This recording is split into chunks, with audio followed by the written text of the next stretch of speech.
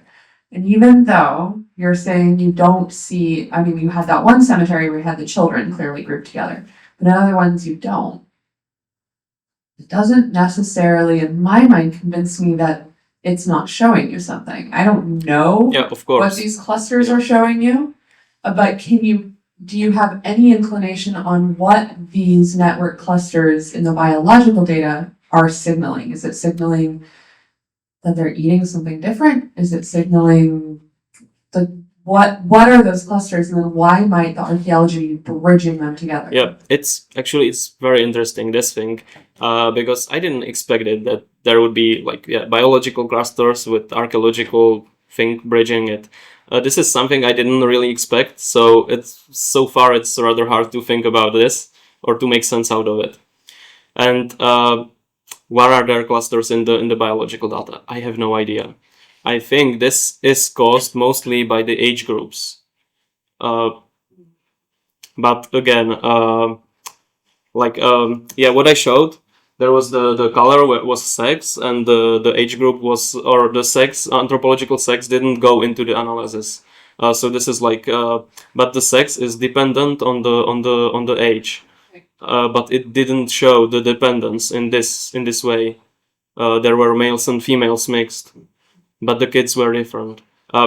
So I'm not sure what creates this structure.